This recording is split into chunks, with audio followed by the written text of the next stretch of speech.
Hello, every folks, and good morning. It's that time. We have a sale that is relevant to this channel. So let's go ahead and talk about some turn-based goodness, shall we? Because there's a ton of stuff in this sale, and a ton of stuff that won't show up at the very top of the list, and I just kind of wanted to, cover it in the order that it comes up here. I've already technically gone through this list yesterday and then realized there was a horrific audio issue, and also one of the games that I moused over, I don't know why they have some random porn game in there, but I was too lazy to edit that out. So we're just going to go through the sale as it's coming up here.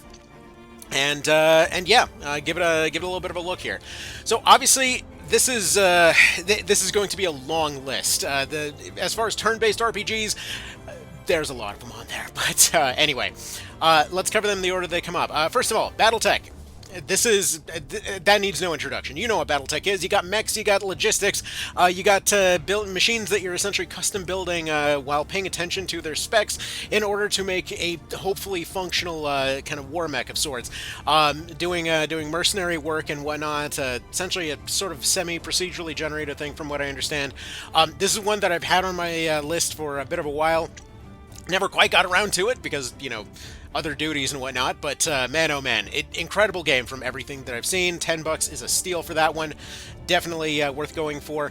Wildermyth over here is another interesting one. Effectively a kind of a storybook, procedurally generated kind of tabletop type experience, going for that pen and paper aesthetic constantly, as you can tell from the little flashes here. The story, I've watched a decent bit of this one. I haven't had a chance to play through it yet myself, but the story is a cool thing where it's going to adapt to, again, the stuff that you do. It will kind of change based on the skills of your characters and whatnot. Again, what you'd expect from a sort of tabletop D&D-esque experience, but it puts a big emphasis on telling the story that you personally want to tell. So, like, for example, even if you lose a character and they would have died, because there is permadeath in it, you can be like, oh, you want them to have a big dramatic last stand, and then they'll, like, pop back up and they'll die at the end of the encounter. Or you have somebody go in and, shuffle them off the field or what have you. And, maybe they'll end up retiring at the end of your campaign, and then somebody else will come in and take their place. It's really cool from a storytelling perspective. I love this idea and concept. I wish I had the time to get into it. It's what I always wanted from a lot of games there, so beautiful stuff there. I don't know what Cyberknights is. I haven't played this one yet. I haven't even heard it recommended to me personally yet, but very positive is very positive. Crawl Tactics. This one gets recommended to me a lot. Apparently, it's like a mix of classic roguelike and SRPG type mechanics. I like the attention to detail that I've seen from the maps and fields and whatever else. It seems like a very fun game. It's been on my list. I haven't had a chance to get to it yet, so once there's time, I will. All right, next batch are kind of interesting here because there was a lot of hype around Arcadian Atlas when it was first announced and whatever else. Then it came out and folks were basically saying it seemed a little basic for what you'd kind of expect. Apparently there wasn't really a whole lot in terms of stuff that changed, though they do have militant raccoons, so that's fun. I like the art style here, but again, folks were generally kind of mixed about it, as you can tell from the reviews here. Again, on that list of stuff that I plan to get to at some point, but, haven't quite gotten to yet. Let's see, haven't heard of this one yet. Haven't heard of this one. Actually, it was a similar thing for Chained Echoes. I've heard... What's weird is it says very positive here. I've heard mixed opinions from people personally, though again, this has been on the list to check out at some point, because I've heard really good things about it. But we're not doing just here's good things I heard about today. We've got SteamWorld Heist here next. SteamWorld Heist 1 was one of my favorite things in the genre. It's such a cool idea. It's essentially a riff on the kind of new XCOM formula with your kind of blue and orange moves and stuff like that. However, you're on a 2D field with a big emphasis on trick shooting. So like, let's say you ricochet a sniper bullet off of a wall, you go and shoot it straight through somebody's hat. You can now collect their hat, and it blows up a barrel behind them, which sets fire to some oil behind them, which sets fire to a trap, which ends up blowing something else towards somebody else. It's such a cool thing. But yeah, huge emphasis on trick shooting and kind of fun skill interactions. Like on the first one of my favorite things was an endgame build with, I think it was Beatrice, that was the double shooting unit. and they were sort of like the heavy variant of that one. And it was like if you gave them a minigun as well as their skill to let them attack twice, as well as multiply damage if they were standing still, on top of an invincibility item, you could effectively activate the invincibility item, have them stand right in the open, and double fire a minigun for something like double damage across an entire room as all the bullets are just bouncing all over the place, shredding everything to pieces. It was so satisfying, dude. But yeah, SteamWorld Heist, I absolutely loved. SteamWorld Heist 2, from what I've heard, is, as it says by the overwhelmingly positive, more of the same. It's such a cool formula. So if that sounds like your jam, go for it. This sounds like a decent price for the thing, especially considering it just came out. Okay. Next up, we got Jagged Alliance. Personally, I kind of tapped out at 2. Jagged Alliance back in action really soured me on the series. I have no idea what 3 is like, but apparently it's positive, so that's nice. We've got Super Robot Wars. If you know what SRW is, then you already know what it is here. We've got... I still can't believe Persona 3 is $70. What are they thinking? Okay. Next, we've got Triangle Strategy. Now, this one is one that I've covered extensively, mostly because of the interesting design decisions. It's got a lot of potential. It's kind of like so this is the same people that made Octopath Traveler and Octopath Traveler 2, and it's basically the same deal here, and the main reason that I'm looking forward to a Triangle Strategy 2 down the road. Because when it comes to the original Octopath, it had interesting ideas, it was kind of okay, and kind of overpriced. Then we had Octo 2, and it was freaking amazing. And then we had Triangle Strategy, which has a lot of interesting ideas, it's constantly kind of overpriced, but it does have some cool ideas in there and fun gameplay. The potential is there for something incredible, and it's fun. For $23, this is about as good as you're getting for this one. And yeah, that's a fair price. It's got a good bit of gameplay in there.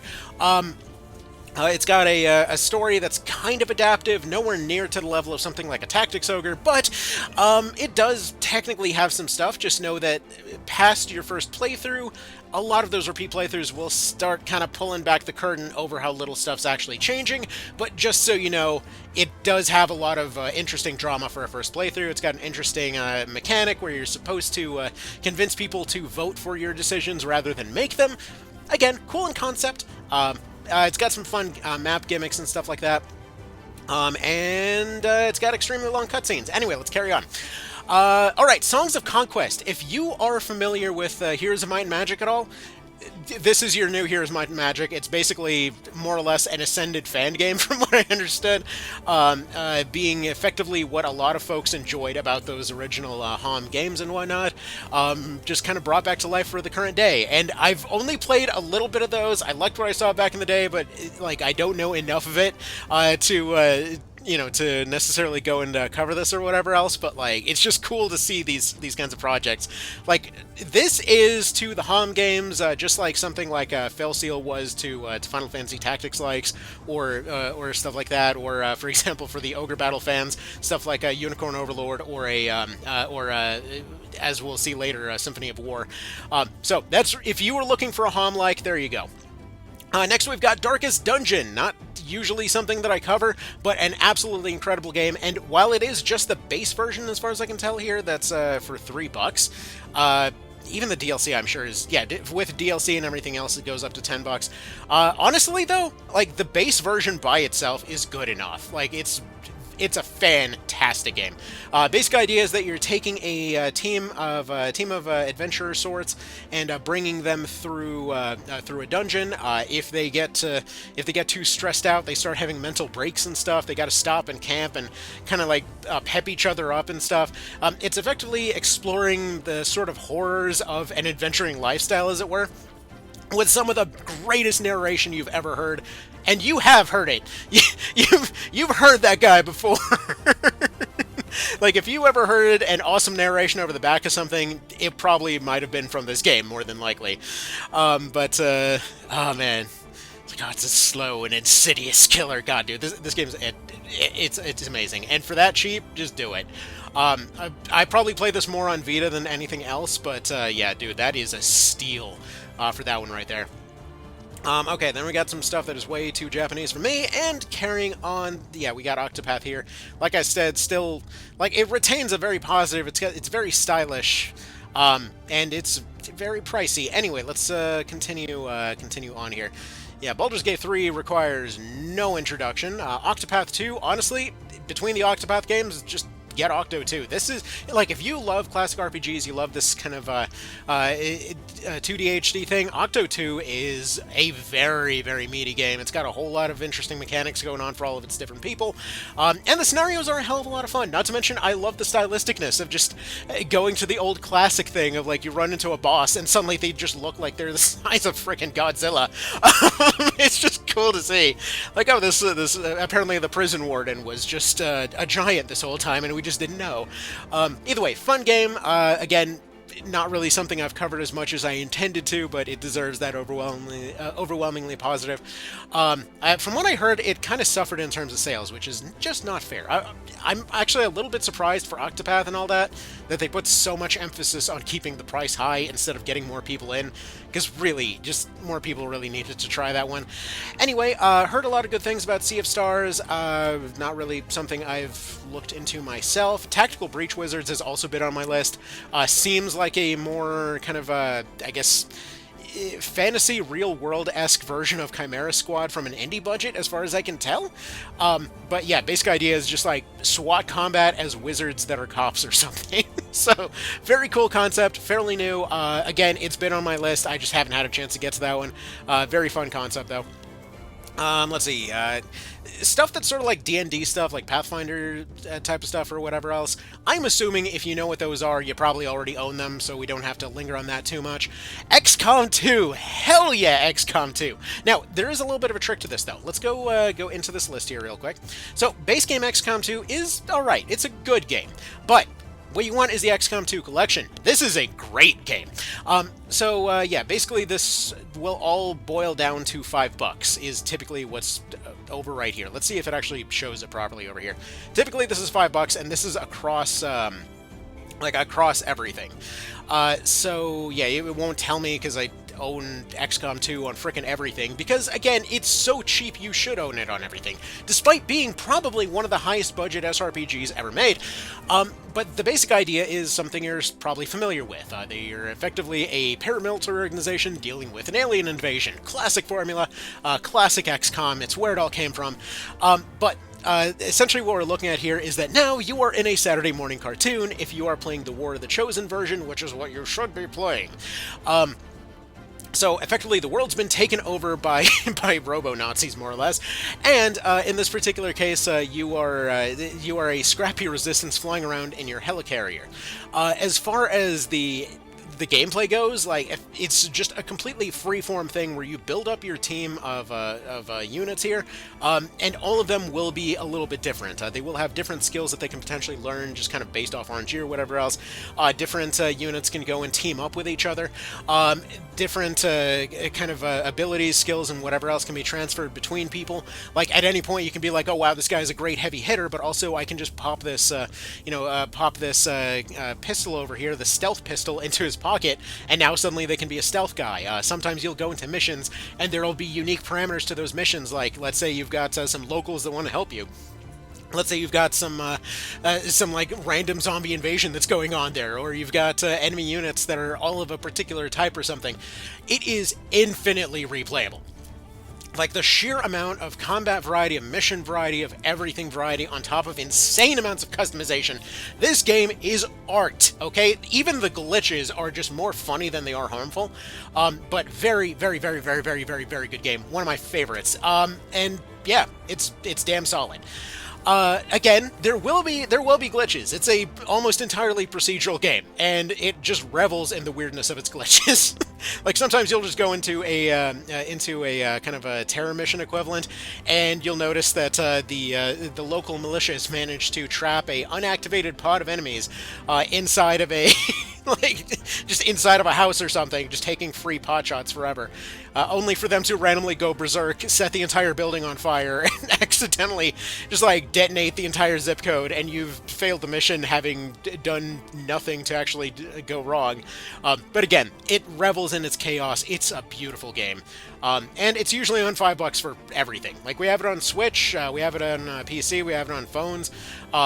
Yeah, it's great. It's great. Technically, the PC version is better on account of, having the Tactical Legacy Pack, which adds a new soundtrack. Well, actually, 2 new soundtracks, 3 new soundtracks actually, and on top of that, adds new customization options. On top of having an insane amount of modability, the mod scene is pretty extensive.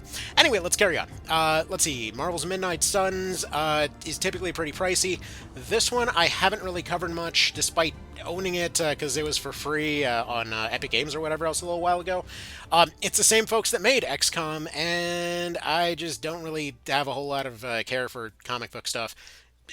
So I just haven't really played it. Anyway, let's carry on. Like, I've watched a few videos, but that's about it. All right, XCOM, or not XCOM, but Final Fantasy X and X-2 Remaster. Great remaster. For some reason, the eyeballs look weird compared to the PS2 version, but whatever. Either way, solid, straightforward remaster. 10 is a great game. 10-2 is an okay game. Some people like it. Personally, it just wasn't really quite for me, but still 10 was one of those ones I grew up with. This is a great price for those.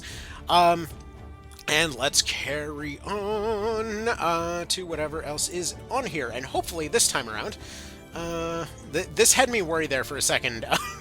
One of them looked like there might be some sketchy things popping out of their thumbnail.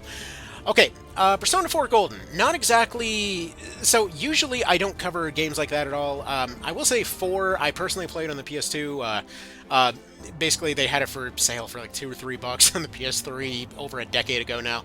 And it's a cool concept. It's like a sort of a mystery slice of life type of deal. It's very preachy in terms of its cutscenes, unfortunately, but it does have a lot of fun mechanics in terms of the combat, in terms of the kind of interactions between your squad and whatever else. It's neat. It's well beloved for a reason. It's got a very particular vibe to it. From what I've heard, this version ended up... Yeah, they seemingly changed people's costumes around, so people have different outfits for different times of year and whatever else. It's a fun game. It's a very interesting... You'll probably play through it once and you'll probably be done with it kind of thing, but still, it's a very interesting mood, I will say. It's definitely on that upper limit of how much Japanese I can take, but it definitely was a cool experience all the same.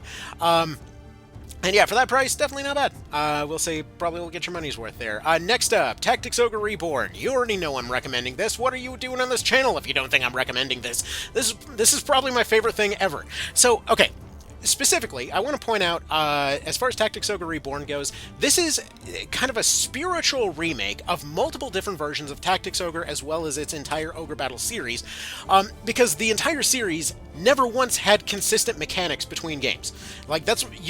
pretty much all the negatives you'll see on the reviews for TOR are gonna be folks like, no, it had to be exactly like the PSP version, you guys, I loved grinding, or it had to be like the SNES version, I love how this wizard killed my knight with his walking stick. It's a series that constantly has had different mechanics, because the combat mechanics were not the point. The point of Tactics Ogre Reborn is to have an adaptive story. So the combat mechanics essentially have to serve the purpose of making you kind of constantly adapt in fights, to constantly make you question your builds and change your people, while also just keeping you moving from story event to story event. It is a very long story that most folks will completely not understand on their first playthrough. It is designed that way. See, Tactics Ogre is a weird thing in that it wasn't trying to provide the... Oh, hang on, one of the dogs says, okie dokie, sorry about that. Yeah, the dogs decided to say hi to one of the cats in a very obnoxious manner. Anyway, so yeah, Tactics Ogre is a game about its adaptive story. It's constantly adapting to how you're fighting things, the things that you're saying, the things that you're not saying, whether people met each other or whatever else. It's a story that plays out a little different every single time. Like, I've long joked that you could go through Tactics Ogre 100 times, and with 100 different people, and all of them will have a slightly different story at the very least. It's essentially, again, a story that will constantly change, not just in terms of having a different ending. There's plenty of different endings, but it's kind of like Fallout in that way, in that the little interactions in between end up completely coloring your experience in a completely different way. Like, one of the most popular examples is the boat, in this particular case, where, like, let's say partway through the game, you'll encounter a need to go and use a boat, and how you get that boat is completely different every time. In one case, you just find one. In other cases, the people that own the boat ask you to go save their friends. Let's say you manage to save all of them. They just have a happy reunion. Everybody takes you off to go see their leader. and they have a big old argument with this person they were going to meet. Let's say that one of them dies. You never find out about another one that went missing, and it's essentially just one guy being kind of sad that his girlfriend ended up just getting slaughtered off screen, more or less, and he could do nothing about it. But the guy is just too essentially too honorable, more or less, to go and call anybody out for it. So he's just looking around at the situation where he's stuck between the people that unknowingly got his girlfriend killed, the other ones that failed to save her, and ultimately he has to still be okay with one of these groups, you know? In other cases, let's say it's only this girlfriend of his that ended up surviving, and let's say everybody else died, and she just walks out of the fort like, okay, you know, where's everybody? I'm glad you came to save me. Like, no, do we have to spell it out for you? Everybody's dead. You're the only one that survived. She's like, oh, so it's my fault that they all... Yup, it's your fault. Now let's get the hell out of here. But the dialogue is constantly changing, the interactions, the mood in all of these different scenes are constantly changing. This is like the creme de la creme of adaptive stories. Just the amount of stuff that changes is kind of hilarious. Like 100% run of all the story events from the folks that were attempting it a few months back. Like, it took over a month for them to accomplish. So you love to see it. Like, it was essentially a complete madhouse of a project to begin with, and now it's been remade twice. And this version, as far as I see it, is the best official version, with its only competition being an incredible fan mod of the PSP version, which just went nuts with the mechanics. Because it's worth noting that all the combat mechanics go way deeper than the game will ever tell you. That's kind of a very Matsuno thing to do. Like, just stuff goes deep for no apparent reason. It's like, yeah, sure, just ambient weather affects magic and whatever else. Sure, just go with it. Just don't question it. It's fine. It's just how they like designing things. Anyway, let's go ahead and carry on here. Notice that there was a funny moment I forgot to mention about this. As far as RPGs getting voice acting, oftentimes it's kind of just whoever they could get. It's worth noting that for Tor, they went so out of their way to get the voice direction right that they had the director laughing at one of the interviews like, yeah, we had them screaming at each other from just the right distance to make sure that we got them just stressed out enough to get the scene right. So yeah, there's a commitment to the art that happened with this one. It's again, the voice acting is usually something I wouldn't bring up much, but it is it really sets the mood. Anyway, let's carry on here. Okay, what else we got on this list? I'm really hoping it actually bothers to mention a lot of the stuff that was missing the first time through this thing. Oh yeah, Into the Breach. Legendarily good. This is the same people that made FTL, Faster Than Light. Effectively a game where you have perfect information of what the enemy is going to do and when they're going to do it and the order they're going to do it, because you are a team of time-traveling mechs, more or less. With the idea being that every time that you're going through, you're resetting the timeline and attempting to deal with this bug invasion across infinite timelines. It's mechanically insanely good, dude. The fights are very quick, they're very punchy, they're very weighty, and you'll usually get your ass thoroughly handed to you over and over until you figure out the mechanics. Though I will say, as much as it's cool to have it on Steam, if you have Netflix, which statistically, yes you do, it's free on your phone. If you go and just download it, you just log into your Netflix account and you already have Into the Breach on your phone. I personally found it way more cozy to play on a phone than, you know, on PC. Like, I have this through the Epic Game Store, not on Steam. But yeah, I just found it a lot more cozy to just have it as a sit-down game on my phone because it's very good at saving where you are at any given time. It doesn't bother with introductions or whatever else. It's just like, okay, you launch the game, it's back into the game. We know what you're here for. You know who made it. So yeah, great stuff there. All right, next up on the list, Yudian Chronicle. Are you a fan of Suikoden? Congratulations, this is new Suikoden. This is effectively the, I believe it was the original director for Suiko 1 and 2, who unfortunately passed away in the process of making this thing. But it is just a beautiful modern Suikoden, like in everything that you'd expect. You want your duel fights, you want your war fights, but they're handled better this time around. You want your interesting, we swear it's not a ruin you guys type mechanics. There you go, it's Suikoden, but new Suikoden. So yeah, great stuff there. Alright, next up for the Ogre Battle fans, as well as classic not classic Tactics Ogre, but classic Fire Emblem. So, Symphony of War Nephilim Saga. So this visually speaking, the cutscenes may confuse some folks because, and I'm going to go into this because I don't know why it's this guy's face repeatedly coming up. So, Symphony of War is fascinating. So this thing is, again, ogre battle combat combined with a kind of classic Fire Emblem overworld kind of thing, but with units that specifically have unique properties to them, depending on the type of units that they are, as well as the items that they've been given. So, like, let's say some units will normally specifically counter one type of unit. You give them a different type of item, and suddenly they're countering different things. So, like, let's say normally archers are going to get run over by cavalry, and then you give them a war spear to improve anti-cavalry damage, give them enough saturation of fire, and they can deal with a thing that normally counters them if they have the right commander. A unit's ability to command ends up going up as they're doing that job. You can raise people as different command types of units. Different unit types will have interesting, unique properties, which I'm hoping we'll see on this list here.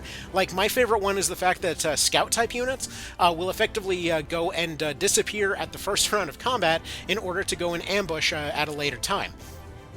When it comes to, let's say, what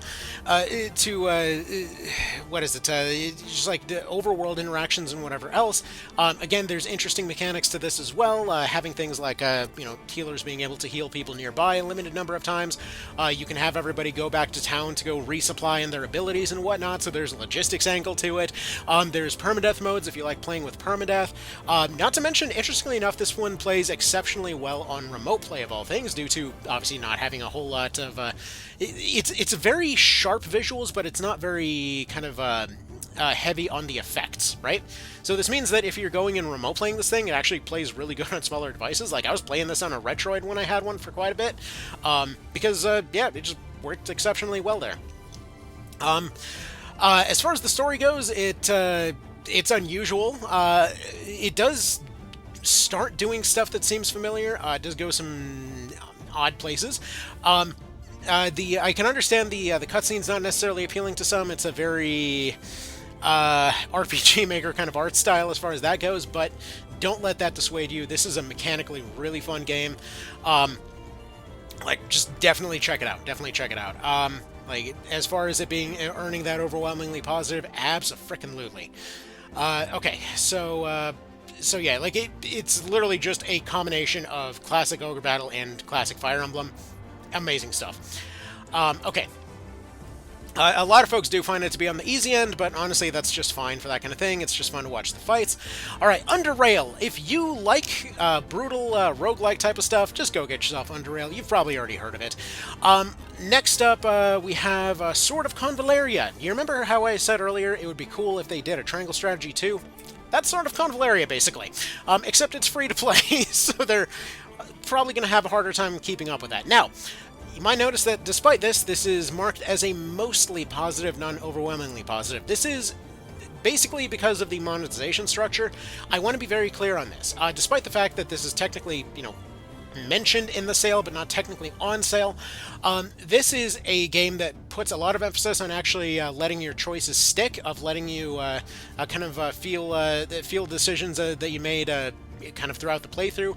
Like, for example, at one point, I forgot to budget out, because you're managing your town, more or less, but I forgot to budget out for a famine that they mentioned was coming, which resulted in essentially a negative 5% kind of offense for all units permanently for the rest of that campaign.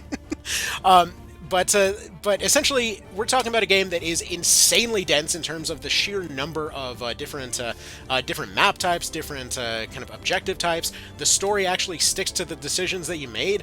It, again, has a campaign mode that allows you to commit to those decisions and go down that whole route of having no right decisions necessarily. Also, I want to point out that as far as the characters go, everyone outside of the main three, namely the ones that are showing up, these three right here, these are the three most boring characters. Everybody else is darn interesting. These three are dull as a rock. But as as far as that goes, yeah, really, really, really well done game. I personally liked playing it through on a phone, and just, you actually can transfer your saves, because it's unfortunately always online. You can transfer saves between your phone and Steam Deck, so, you can just kind of hop back and forth however you prefer. So yeah, as far as combat mechanics and whatever else, it's so varied, it's ridiculous. Like, you have a lot of field mechanics that go on all the time. You have your classic, like, exploding barrels and whatever else. But there's a lot of emphasis on pushback mechanics, on throwing units off of cliffs into water or whatever else, putting down barricades, getting elevation bonuses. Like, it was really funny to me that you could do, for example, you could train an archer to put down a box so that they could stand on top of that box and get an elevation bonus. You could do things like training a unit to have a bodyguard in their employment, so that they can essentially take their turn to deploy a generic bodyguard wherever they go, to break the unit cap and whatnot. The number of different mechanics on different maps is, again, appallingly large. I don't think I've ever seen any SRPG that had so many different types as far as its missions went, including one of my favorite things being a situation where essentially you're called in to do training with one of the factions, right? And so you'd think, oh, you're going to go fight them or something. No, you are on top of a cliff, pacing with your leader, who normally doesn't show up for combat, essentially shouting down kind of relatively vague commands in order to try to get somebody else to use their units properly to win a sort of tower defense scenario. And what's funny is that then they later come back and will use the same stuff that you were training on against you if you sided against them. Like, there's so much love that went into crafting this. Honestly, despite being a kind of out-of-nowhere, presumably haphazard collection of stuff from all over the genre, they really put a whole-ass effort into this game. And I mentioned a monetization structure issue before. They have another half of the game, in which it's kind of a more kind of mobile gamey type of thing, where you can do your summons and other type garbage. The thing is, though, as far as that part goes, you don't have to touch it at all, and you can play it completely for free. And this isn't like technically you can do it, but it's a lot of grind. I mean, I'm now kind of on the tail end of my second playthrough of the entire thing. I haven't given these folks a penny, but I've given them plenty of praise, because it is very, very well done. Like, as far as, again, the kind of legacy of a Triangle Strategy 2, or something close to a sort of a second position to a Tactics Ogre, SOC really nails it. Like, a lot better than it has any credit to. It's a slow start, it's a slow burn. Once you get past the initial part of that introduction, like, you're basically introduced to the mobile section first. Feel free to ignore that from then on out. As soon as Spiral of Destinies opens up, it's basically a infinite single-player campaign, and I can almost guarantee, unless you're completely no-lifing this thing, you will get those keys to get to the next chapter way faster than you will just going and essentially you'll get them faster than you can burn through them. Right now, by my second playthrough, I am up to about 50 of them things, and that's not even including the expired ones. That's including the kind of bankable ones, more or less, through the currency there. Additionally, I want to point out that almost like it was trying to make fun of War of the Visions from last year, it kind of makes fun of that whole thing where, you know how in some games you'll have like a story event that happens, it's like, oh, you clearly killed that guy, why are they suddenly back to life? Like, they'll have those moments where, for example, like, there was one story character that I opted to kill off in my first playthrough. Like, they had the option to save him, clearly, but I was like, yeah, no, we're seeing how dark we can make this timeline, and so I went for it. And sure enough, they have that cutscene afterwards, and they're like, oh, look, he's back to life. He runs to one corner of the map, celebrating how he's going to get away. Gets chased by your generic soldiers. Okay, he runs to another corner. Okay, I'm going to get away. Gets chased by your generic soldiers. Your leader comes out of the shadows, like, blasts him in the face with a fireball. He falls on the ground and walks up and executes him. I'm like, yes, that was the perfect middle finger to so many SRPGs of this type. Like, just commit to your damn decisions. That's one of those things that made me respect SOC so much. Anyway, let's go ahead and continue on here. So, because, yeah, there's going to be plenty on here, and I really hope that we get to some of these relatively quickly, because this is going on for quite a bit here. Alright, Battle Brothers. God tier. This is effectively a kind of procedural roguelike kind of thing, wherein you're essentially a team of mercenaries doing jobs at the very start. There is an overall story, there is a sort of plot to interact with, and your reputation and your kind of interactions with these different factions as they appear will kind of determine who shows up where, how, different allies can show up and whatever else. And you can, for example, pick a scenario from the start. You can be certain factions at the very start, and they all will essentially play differently.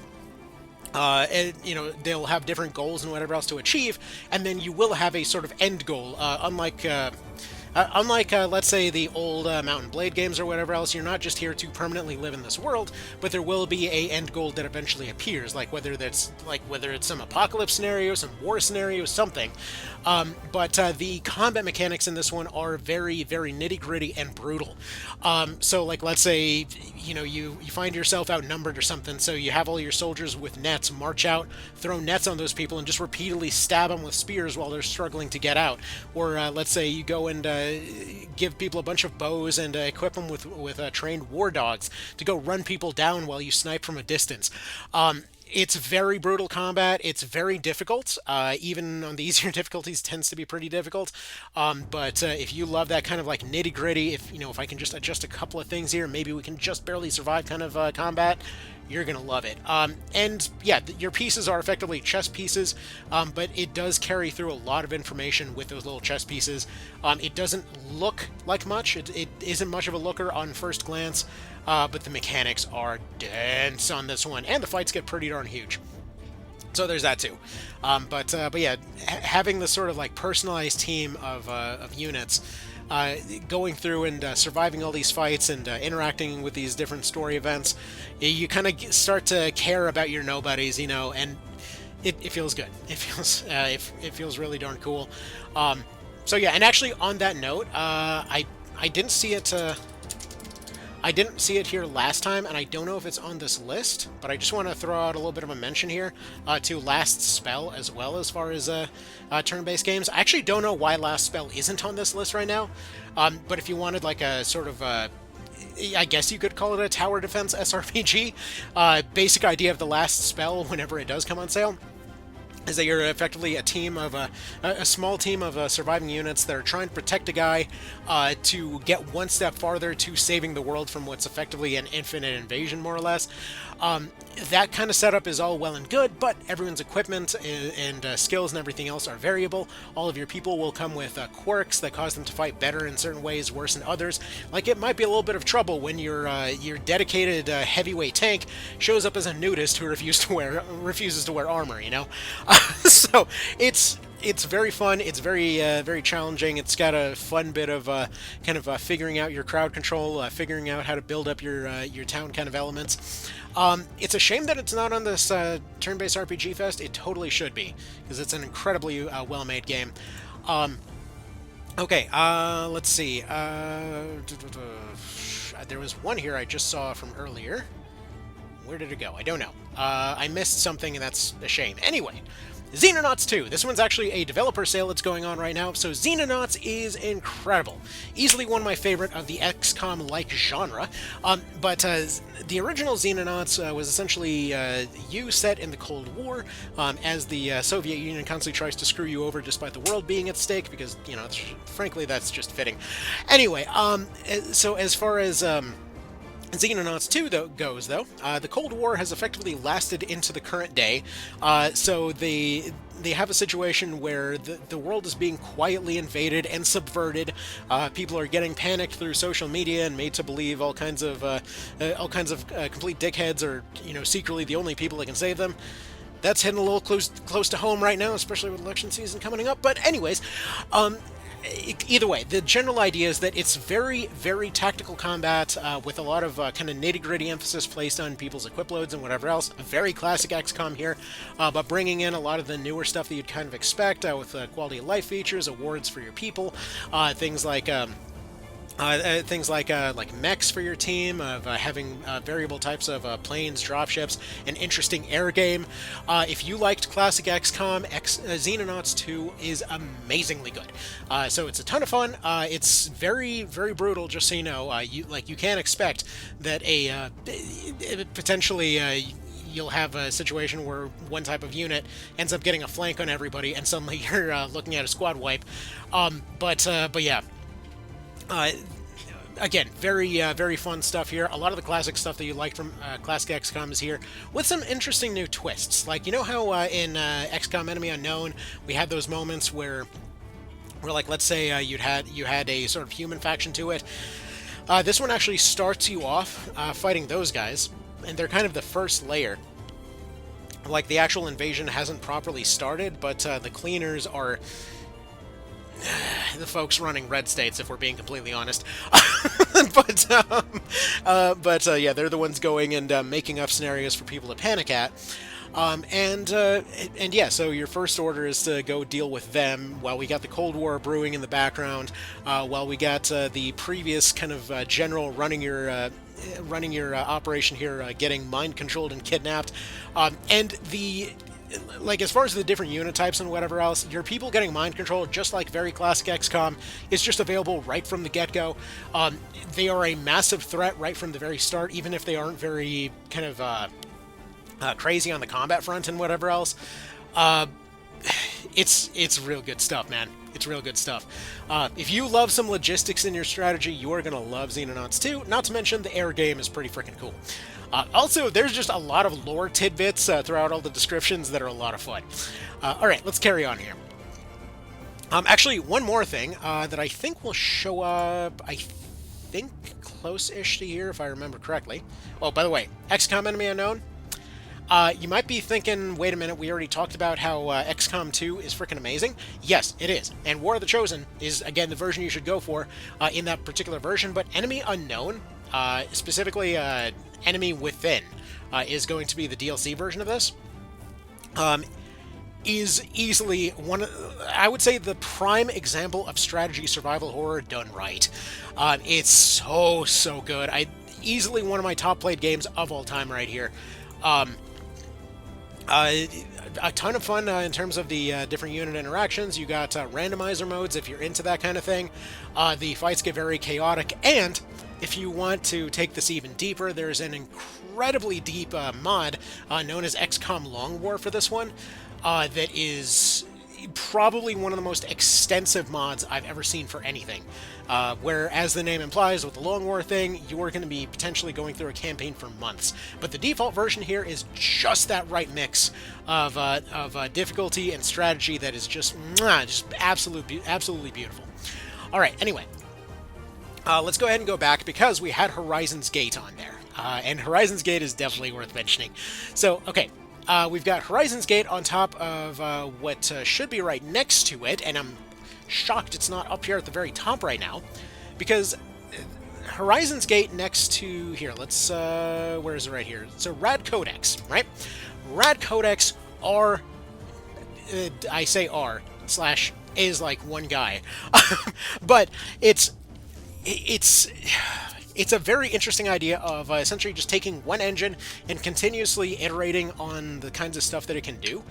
Starting off with Alvora and Voidspire here, that we're kind of trying to do interesting takes on the SRPG formula, experimenting with unusual kinds of skills and placements and whatever else. And then they're like, hey, what if we make Horizon's Gate? You are just a navy now. You're just a navy with a team of privateers, more or less. Just exploring the world, essentially, like, imagine if you had open world Final Fantasy Tactics, okay? That's effectively what these games are kind of aspiring to. This overwhelmingly positive that it has is extraordinarily well-deserved. Essentially, it's, again, an open world. You take care of your own logistics, your own people, whatever else. You custom build all your own units. You just kind of travel along the world. They pretty much tell you right off the gate, you know what? Your last boss is just kind of over in that cove whenever you feel like it. Here's your ship, here's your crew, here's your town where you can go get more crew. Maybe go trading, maybe go monster hunting, maybe go to spelunking or whatever else. Maybe go look for these story characters that went off in different directions. Who knows? Go do whatever the hell you feel like.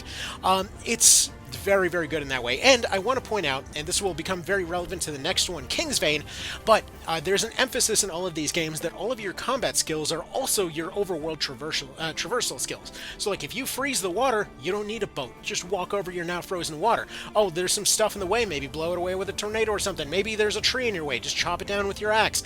Literally, out of the tutorial, one of the kind of traps that they put there for you to try and figure out if you'll notice is just there's a tree in your way. There's an axe on the floor. Are you going to figure out to go and swing that axe at the tree? I don't know. But yeah, it's a really really cool game, really cool concept. It's dude, you don't miss this one. All right, Horizon's Gate and Kingsvein are some of my favorite projects in years. And Kingsvein in particular is the one that got me into this, so I'm gonna have a whole lot of nice things to say about it. This is Final Fantasy Tactics meets Dark Souls. Again, you're just kind of put into a smaller area. Like with Horizon's Gate, it was an entire open world. In this case, think of, again, just like a kind of Dark Souls game or something like that, where you have a small team of custom units. They will survive at the end of fights and all that. But effectively, you are playing as a bunch of claymation people going through effectively the small kingdom of sorts. And you are free to explore it in whatever order you wish. Interact with story events in whatever order you wish. And in fact, I didn't even realize that there were actually different outcomes that could happen, better outcomes than I got in my first few playthroughs. Just if you end up going and interacting with them in certain ways. Like if you realize that, you know, maybe you don't actually have to go fight people. Like in my personal thing, like I just thought, okay, I thought there would be a diplomatic solution to one of the faction leaders. Well, screw it. I mean, another faction leader said they would join me if I got their crown somehow, so I was like, what if I go and use a bunch of wind gusts to throw him off his own castle? Okay, cool. And then I go and swim around the cove. The boat can't quite reach it, so I freeze the water to go explore around there, find the guy's remains where we blew him off the castle. And yeah, sure enough, like just stuff ended up going from there. And it turns out, as I was talking to people later, there was just a ton of different interactions that could have been done there in all kinds of different directions. So I just love how absolutely open the thing is as far as how you want to interact with everything. The combat system is a hell of a lot of fun. Like I love the logic of like, well, you can invest in, let's say, perks to reload your crossbows faster, or you can just equip a bandolier full of crossbows, and let's say cause your melee weapons to reload all equipped weapons. Suddenly, you're reloading 3 crossbow swings with the swing of your spear, or there's nothing saying that you can't dual wield spears with one spear pushing a unit back, one unit pushing forward, and then giving them a debuff that causes damage based off number of tiles moved. Like it's so good, dude. I love the interaction between the skills in this game. Again, easy top of the list for coolest things to come out in years. All right, let's carry on here. Like I cannot recommend Kingsvein and Horizon's Gate enough. It's so cool if you love fun team building. Which, speaking of fun team building, where is my dang Fell Seal? How is it not on this list yet? It has to be on this list somewhere. We're gonna get to Fell Seal. We're gonna see it at some point. I heard Like a Dragon's pretty good. Never played that one yet. Saw some funny memes about it though. Let's continue on here. Oh yeah, Hard West 2. That's pretty cool. So this one will actually depend on your PC. Funnily enough, at least last that I played it, it wasn't terribly well optimized, but it is a really cool idea. Effectively, strategy, kind of Old West type of things, but set in a more or less demonic invasion type of situation. So you start off with your team making a deal with the devil, and effectively getting imprisoned in a hell world with all their kind of like old western stuff. So you've got, for example, horseback riding as a combat mechanic. You've got units that will seemingly all be unique as you get them through the story. Different ways to recruit different people, and seemingly the ability to even kill off recruitable characters, as far as I can tell. A fun ricochet mechanic, as you're seeing right here, and additionally, what's known as the bravado mechanic. So effectively, if you get a kill at any point during your turn, it just resets your turn, meaning that you're incentivized to absolutely go ham on the entire team and set up a bunch of chain kills back and forth. Really cool stuff. So like in its particular case, the hard mode basically is just like, yeah, pretty much end every fight in like a turn or two. So just like chain kill everything on the map, and it's so cool, man. If you love those kinds of mechanics, you are gonna love Hard West 2. I'm just gonna say it right there. You're gonna love that thing. So yeah. let's go ahead and continue on here. Not to mention, it's got kind of like Oregon Trail type events that you can interact with too. Banner Saga, absolute classic, comes in multiple different parts, so that $5 price is more like a $15 price, but still great mechanical games. Again, a good, strong commitment to their bit here, where your choices will matter. In fact, even the first game has specifically has a achievement for managing to keep one of your people alive throughout the entire game. So that's something. Like, otherwise, the guy's just dead in the tutorials. There's that. But yeah, I love Banner Saga in terms of just setting up a bunch of stuff exactly right. But yeah, all of them are going to be $5. Incredible mood setter of a game. So yeah, I'm going to go ahead and add that to the list, actually. Okay, where is my dang fell seal, y'all? It should be on here somewhere. I think I'm going to have to go look it up. Until then, though, Monster Sanctuary. Okay, we got to talk about this one, too. Easily another great way to spend $5. So, do you like Metroid games? Do you like Pokemon games? This is Metroid Pokemon, basically. So you can, for example, even run the thing with permadeath, randomizer modes, whatever you'd like. We've got an active multiplayer scene for this one, a very positive community, and a ton of fun interactions with all of your different characters and whatnot. If you were ever one of those that was complaining that Pokemon didn't have creative enough designs, these guys revel in their cool designs. Like even every time that they post over on the subreddit and whatever else, there's just like a whole thing of like, here's all our design process for this one guy. We've been working on it for weeks. So it's just cool to see. But yeah, tons of different monster types, a lot of fun puzzle solving, and if, for example, you have alternate ways to solve your puzzles, let's say you have different monster types that you maybe got a hold of early, or maybe you were playing a randomizer mode, and you just got, different stuff available to you, you can traverse differently. Again, very kind of open Metroid type of stuff. It's good stuff. It's good stuff. The combat is also very interesting in that it's actually always a 3v3. And additionally, all of your people are kind of an interesting mix between Pokemon and, of all things, Legend of Mana, I feel, where the different foods that you feed them will modify their stats. Different equipment that you give them will modify them in different ways, and you're essentially just kind of operating them all as a classic RPG party. But the mechanics in this one, as you notice by that combo meter over there, create this interesting kind of almost momentum system between turns. So like whenever you get into a fight, you got your 3v3 that starts up here. We'll see if so like you have a team of 6, but you pull out 3 to go have a fight. Some of them will have advantages over others offensively and defensively, but their skills, essentially their actions, will have different elements associated with them.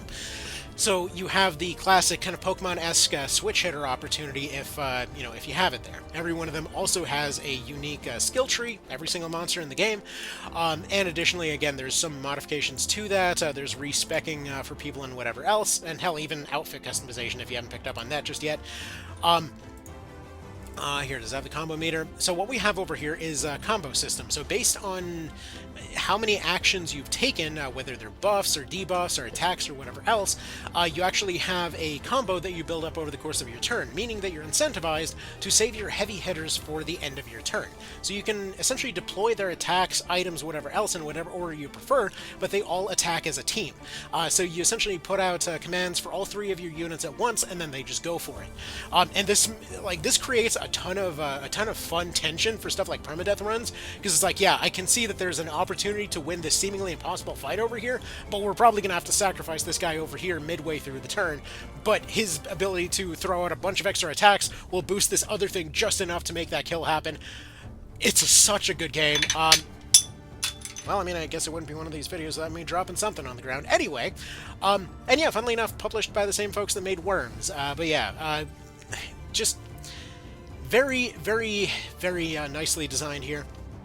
Again, we've got randomizers, permadeath, bravery mode, which is just where units will essentially die if they're knocked out and stuff like that. Or actually, no, I think bravery... What the hell was bravery mode? I'm trying to remember. But basically, you have your classic Nuzlocke challenges if you turn all of these on at the same time. No need to add any additional mods, it just does it by default. So, yeah, it's good stuff, man. If you haven't tried this, add it to your list. It's $5. It's very well deserved. And again, just randomize it, you've got infinite replayability. The movement feels great, the skills feel great, and the music is actually pretty darn legit. Like I think the PvP theme is one of my favorite things to listen to in the background. So you've probably heard it in some videos here as well. Okay, let's continue on. Quick little sip of coffee. Alright, I guess actually while we're on that train, let's go ahead and look up Felseal real quick. If it doesn't show up on this next one. Is it going to show up on the next one? Please do. Oh yeah, Nordheim. Or Mordheim. This is pretty cool. If you like... I don't even know how you necessarily call this. If you like kind of a gritty survival horror, but in a medieval setting kind of thing, from what I understand, it's like a first-person roguelike kind of thing. Or not first-person, but like in-person roguelike kind of thing. I mean, it's $2. You can't really go wrong. But it's a classic Warhammer kind of thing. It's essentially just a city fighting for its life. Seemed pretty good. Also, I don't know why the hell there's just randomly freaking like porn games on there too. Whatever. The first time I did this video, I accidentally moused over something that was like, oh, hey, guess what? It's just a strategy game. Suddenly, boobs. I was like, well, yeah, that's not gonna be allowed to be uploaded, is it? Okay. So, Felseal. Now, you might say right off the bat, wait a minute, this isn't much of a looker. I hear you, okay? I hear you.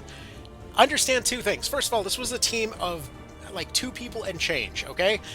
They did the best that they could on a relatively limited budget. Now, that being said, all of that budget went into the fun mechanics, okay? Like, the kind of stiff animations are all for the purpose of making everything extremely open in terms of the class system. So if you're a fan of classic Final Fantasy Tactics, like the skill system and whatever else, and you were curious, like, oh, I wonder what would happen if this had a bunch of customizable difficulty modes, if it had a really good AI that was that adapted to all of these different skills, that could use any skill in the game, that could use any items in the game, that let's say had a cool, interesting take on the item system and whatever else. Like, I wonder what would happen in that scenario, and that's what Felseal is. This is why it's an absolute indie darling for those that have played it. Because yes, visually it's not much of a looker, but mechanically, this thing is so dense. It's so good. Okay. So general idea is that, like, the story is just kind of there to happen. General idea is it's an island that has a bunch of sort of demigod sorts that end up killing a thing that was a threat to the universe, right? At which point, they all need to retire because they're just getting torn inside out by the power they got over the course of their thing there. It's just basically making them lose their minds, tearing them inside out, whatever else. They run a kind of operation that's, functionally speaking, a sort of militia / the local cops, and that's who your main character is working for. And so the general idea is it's their journey to go and try to figure out why a bunch of random stuff is going wrong. And again, it's an interesting enough setup, but the story is primarily there to do its job of just giving you an excuse to go to these different places. Also, interestingly enough, mercenaries do not use spears except for that one cutscene. Anyway, I mean, I guess technically you can customize any unit to look like that. It's just that's the default mercenary getup. Now, the thing about this is, every unit is a combination of whatever classes you've gone and trained them in up to that point. Whether it's through direct combat, throwing them into away missions, or kind of passive training in the classic FFT sense, where, like, if several units train as a particular class, they will share that experience with everybody else. Now, the cool thing about this is that the system is extraordinarily open in terms of what it will accept for what. Like, oh, Dirty Strike, it just says that it's going to apply blindness to an attack, and it's going to use whatever your weapon is. Cool, this crossbow shoots like a shotgun. Suddenly I can make an entire crowd blind. Or let's say, you know, you've got a unit over here that's like, they gain the ability to steal MP with basic attacks, combine it with a War Mage who does a basic attack followed by a spell, give them the ability Versatile to be able to crit with both those, and also the ability to steal health. Now they're essentially stealing health and MP with that basic attack, potentially critting with it, potentially critting with that spell follow-up. Like, essentially, you've got a ton of fun interactions like that. Like, let's say throwing items. You'd assume throwing gloves, it mentions, will just improve the range of your interactions. Okay, cool. This also means, for example, you can throw traps extra far. So you can have somebody, let's say, that has an ability to take an instant turn at the start of a fight. They run out, they throw a trap halfway across the map, they take a second, Media turn, throw out another trap, immediately run back to your line, and now both those traps are going to interrupt somebody's turn and take off half their health. You follow up with some other unit that gains additional damage if they're let's say less than half health. So if let's say there was some poison on that second trap or some bleed on that second trap, now suddenly they've gone just under that 50% mark. Now suddenly they're able to be dealt with your sniper or something like that. Just everything is extremely open. Your skills do a lot of interesting things. The sheer variety of buffs and debuffs is absolutely nutty. Again, mechanically dense out the dang ears, and if you like to up your difficulty, like you want to have your Final Fantasy Tactics 1.3 in the game from the get-go, you can turn up the difficulty to the point that you have additional units constantly spawning on every map, just showing up with items that you don't even have access to yet, able to use and cross-class whatever the hell they feel like. Suddenly you're a few maps into the game, they're like, yeah, you know what, dual-wielding vampire that steals health and also inflicts slow with every attack. Beautiful. Combine it with the knight ability, One for All, which allows them to take a free attack against anybody that is also hit by a single target attack. And now they're just like double firing on everybody as the rest of their team is attacking. And the AI knows to make use of these fun interactions, and you can do them yourself. The amount of counterplay in this game is a thing of absolute art. So yeah, highly recommended. Extremely highly recommended. Okay, let's go ahead and continue on, because I know there's going to be other stuff I missed. Oh yeah, Tenderfoot, before I forget. Please tell me Tenderfoot is next on this list. I feel like I saw it shortly after last time. They have the original version here. Okay, they have the original Persona 3 on sale for 15 bucks, and then they have the remade version, which some folks were arguing had less stuff than this version, for 70? What? Okay then, that's a decision. Anyway, let's continue on here. Okay, XCOM Chimera Squad. We will get to Tenderfoot in a moment, but XCOM Chimera Squad is essentially XCOM 2 on a diet, where effectively you lose the ability to do permadeath type of stuff. So basically the game ends if any of your people bleed out, but you're effectively a small kind of cop squad of sorts, doing SWAT raids on various factions, with essentially a story that will play out differently. You can play it out in in different routes as you go through, dealing with the different factions as you see fit. And all of your units are customizable in kind of classic XCOM 2 fashion. It's not exactly as ambitious as the previous entries, and all of your people are kind of already set in their ways, more or less. But it's a fun little romp. Again, mostly positive, is typically well-deserved. I mean, it's only $3. I don't know what people are writing in the mixed section, because what did they do here? Visual bugs? Dude, this is XCOM. It's been known for its bugs. Yeah, I don't know what people were... Let's see, what are people complaining about in this one? Yeah, the battle simulation's good. That's what you're here for. Voice acting's terrible. This thing was made on a weekend. Okay, quick thing I want to point out about. Chimera Squad is... And part of the reason that it's so freaking cheap... Like, granted, it's a bit of a bad comparison when its way more ambitious cousin there is only $2 more with its DLC, but this thing was literally made on pretty much a weekend. Like, there was an interview over why exactly this game existed, and they said, look, we had a couple of team members that wanted to more or less do like a hero squad kind of a cop game, as it were, set in this universe, and they asked if they could borrow the engine. And we're like, yeah, just go make a little XCOM spin-off. We'll see what happens. And apparently they just slapped it together in a weekend, so like the voice actors are presumably just the devs doing their thing. I mean, it's kooky, it's goofy, but it's fun. Honestly, I really like this one. My only complaint about it is that the controls are super weird on Steam Deck. It doesn't get proper controller support. Which is weird, because it's listed as having better controller support somewhere. I forget where exactly. Yeah, it's mentioned that it's playable on Steam Deck. I would argue, while XCOM 2 is listed as unplayable on Steam Deck, it's actually the other way around. XCOM 2 has a setting that allows you to turn the controller option on. In this case, it is some of the weirdest controls you'll ever see if you're on Steam Deck. But either way, it's fun. It's a fun little romp. Like, I like it. It's, again, for $3, it's definitely worth it. I don't know why it's suddenly getting kind of kicked in the face again. It was already cheap. Like, come on, give it a break. Okay, we're gonna ignore some of this random stuff that's on this list. We gotta have Tenderfoot on here, surely. Right, Fate Tactics. Okay, this is another one I heard good things about as being like a sort of FFT-esque thing. I haven't had a chance to go down this particular rabbit hole, but folks said it was pretty good. Reviews say mostly positive. I believe that. Supposedly it was very FFTA-esque. So that's fun. Again, just kind of on the list for at some point. Where is Tenderfoot? Damn it, I know it's on here. Fractured Butthole is over here. Which isn't on sale, but frankly, the South Park games are pretty darn good. There's Kingsbane, there we go.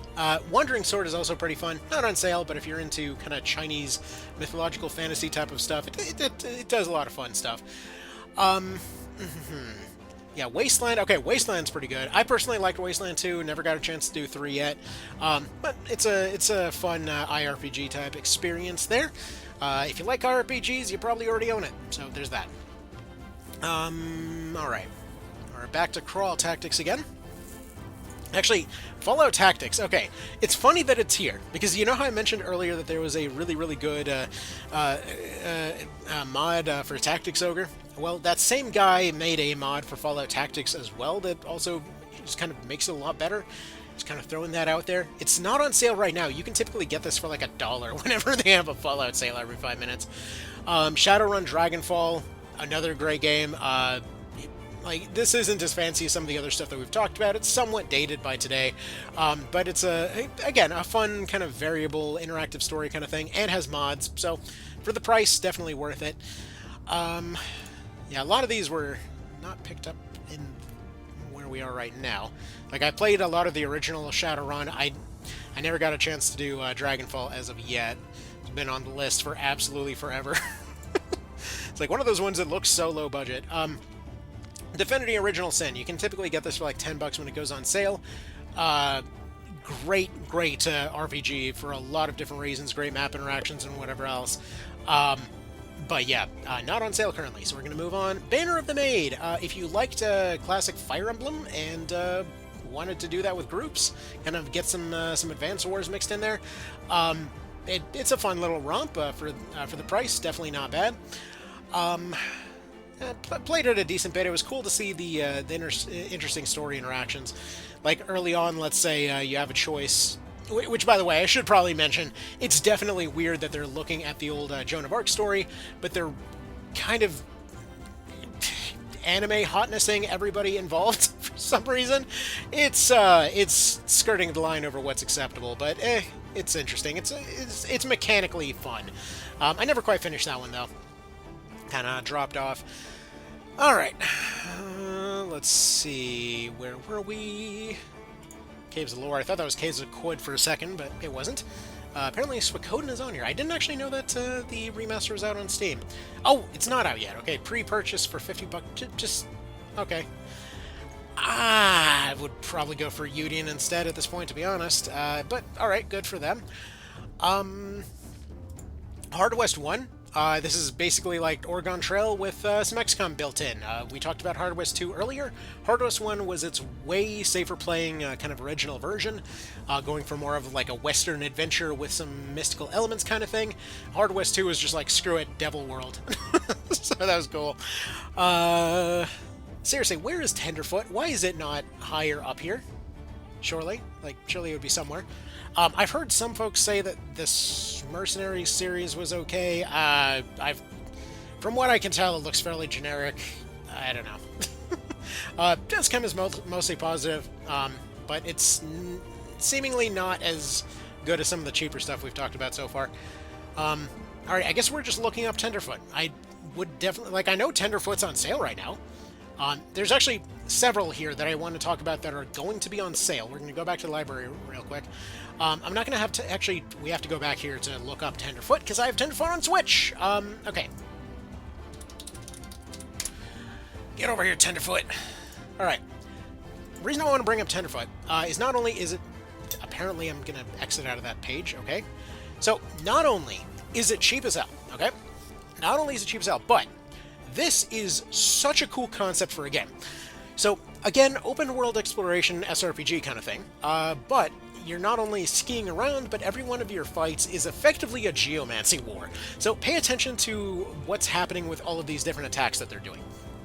because every attack has a sort of certain natural element associated with it, and the world reacts dramatically to everything that you do. So, for example, let's say you have somebody that's going and splashing somebody with water. You splash them with water a couple times, an entire lake forms underneath their feet and drowns them. Let's say you have a situation where you have somebody that has sort of like a nature-based ground growing power in their skill set.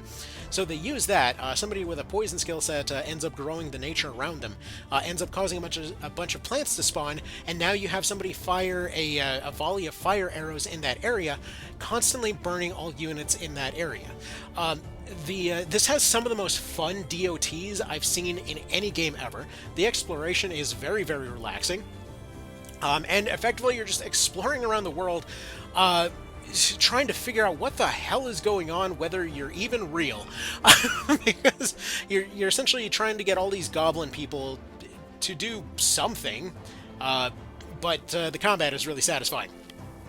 It's meant to be very meditative and mysterious and whatever else, but the combat is so freaking cool. It's, again, like they're right there. They're taking a swing. They cause a bush to spawn somewhere else. They're going and burning down those bushes over here. You have, I'm sure they're going to show off the drowning mechanic at some point here. Yeah, like right there, water spawning underneath all that mud because they were going and shifting the earth. It's so much fun, dude. So yeah, if you are looking for a very relaxing SRPG experience, Tenderfoot is amazing, especially for the price. Would easily recommend it. I personally liked it on Switch because, you know, you kind of carry it around, but then also Steam Deck, so there's that. The boss fights are also pretty darn interesting too. Actually, let's go back to the list here because there's a couple of other things that are on sale that I did not see on that list over there. Okay. Let's see. So, Crystal Project, I saw in there. Same thing for Manor Lords. I haven't had a chance to look into this one. I've heard good things about Manor Lords if you're looking for medieval simulator kind of strategy games. Crystal Project, I really enjoyed. This is a very exploration-heavy game. Effectively kind of classic RPG combat, but it's very heavy on the kind of interesting exploration puzzles and whatnot. If you're a fan, by any chance, of 3D dot game heroes, it's kind of like a more turn-based RPG version of that. The exploration is satisfying, the music is fun, the units' energies are fun to play around with, and again, you can explore in whatever order you'd like. Again, earning that very positive over here, but yeah, it's currently on sale as well. It's currently still in kind of a work in progress here, so they're still updating it, still adding new stuff. So yeah, again, very fun for jumping puzzles, very fun just looking around for different secrets and whatnot. So I had a ton of fun with this one, and still go back to it every now and then. It's one of these ones I've been meaning to go back to more, but you know, stuff's gonna happen. But very fun characters, very fun enemy unit types and whatever else. And yeah, just a lot of fun with its setting, a lot of fun with it, with what it's going for. You can clearly tell that it was designed with a smile on their face. Alright, voice is starting to give out, so we're going to try to go through these as we go through them. Next up, Time Break Chronicles. Another one that I've been meaning to cover a lot more. Like it mentions here, essentially an RPG about time travel. So if you liked FTL and wished it had some Final Fantasy in there, that's more or less my personal favorite mode of the thing, where you're effectively hopping between nodes, getting into fights, getting into various different events, and just kind of building up a team as you go along, running into all kinds of wild characters and what have you, all kinds of different archetypes of different kinds, whether you got the Rockstar guy tearing everybody apart with riffs, the Night guy... Oh yeah, that was a weird noise. Stuff like your Beast Tamer lady having her dog handle half her attacks over here. Whether you got your wrestler guy going and essentially pandering to the crowd to provide buffs and stuff like that. You got a ton of characters, a ton of fun gameplay in it. Like it says here, over 100 different characters to play around with. Again, another one that was clearly designed with a smile on their face. You've got a story mode, you've got that sort of FTL-esque mode, and yeah, it's a very particular mood when you're going and playing through it. And as you play through, you get different equipment from all of your different people, which you can then transfer to other different people. And yeah, it's good stuff. It's good stuff. Like roguelike Final Fantasy with an FTL feel. as far as the kind of roguelike mode there, and then the story mode if you want the story mode instead. But okay, so so yeah, definitely would recommend that one as well. I think that was on sale, wasn't it? Yeah, it's on sale for $10 right now. So so cool stuff there. Just if, definitely something worth supporting. They had a ton of fun making this one, clearly. All right, hang on. What else is? I feel like there was something else that I was missing here. Actually, okay, I'm curious if this is on sale. I wouldn't necessarily recommend it, but if it's on sale, it's on sale. I mean, it is 60% off, though I will say I would probably put this down to like $4. Okay, this one was an interesting story. I wouldn't necessarily recommend it, but it's an interesting case study. Okay, so Crimson Tactics, it earned that mixed. So it had interesting ideas, but I feel like I regularly have to bring it up as a kind of cautionary tale for anyone that's maybe developing something like this, because it had cool ideas in terms of unit interactions, mechanics, whatever else, but skipped a lot of the UI stuff to actually make a cross-classing system work. So, like, you can cross-class many of your classes and skills and whatever else with absolutely no indication over what exactly they are, to the point that you can't even keep track of your own units most of the time. You have a permadeath system that's it's fine. But that being said, it also tends to break the game in weird ways. So, like, for example, there was a weird bug in it in which there was let's say, like a horse that could die, right? It's like the horse is taken out, it just dies, right? And let's say a unit goes and bleeds out, and they were the one riding that horse. For whatever reason, it caused a weird glitch that caused them to morph into that horse as a giant when they were next deployed, and it would bring the horse back from the dead. There was a lot of stuff that they tried to do but didn't quite finish on this one, and that's actually what earned it this mixed reputation, because the mount mechanics were genuinely interesting. It had a lot of cool interactions between those characters, if only you could tell what the hell was going on with them. And unfortunately, towards the tail end of the thing, it did have a lot of crashes. It did have a lot of like half-finished scenes, and not to mention, despite being called Rise of the White Banner, it basically consists of the White Banner group mostly getting kicked and the knots falling over, and then the story ends. So it doesn't quite finish or even start much of anything story-wise, but still, it had some interesting mechanics there. It is technically on sale, I think, permanently at this point. So I guess we might as well just talk about that while it's there. Whew, okay, this was quite the list, and I know that there's going to be more that I didn't cover. I wonder if Sword of the Stars of the Pit is on sale by any chance, just to kind of bring that out as a recommendation. Because we did see some other roguelike type stuff here. Are you on sale? Because you're usually on sale. Also, interestingly enough, this is one of the few cases I saw of a company that essentially responded to the stuff going on overseas by giving free copies of their game to anyone that happened to be over there. Anyway, so this isn't on sale at the moment, but I feel it's worth at least an honorable mention, because this is probably my favorite roguelike of all time. Basic idea is a fairly standard classic formula. You got a 40-floor dungeon. You're going down this multi-floor thing in order to rescue somebody at the bottom, but it's the constant twisting and turning that you do throughout it, dealing with all these different scenarios that you have no hope of winning, that makes it fun. You're constantly MacGyvering different gear together from garbage that you find, constantly trying to deal with all kinds of technical issues in different rooms, computers, and whatever else, dealing with constant like buffs and debuffs coming from all kinds of different units, and just breaking the game is how you beat the game, more or less. So would definitely recommend giving this one a look at some point. Obviously, it's not on sale right now. It's on sale all the time otherwise.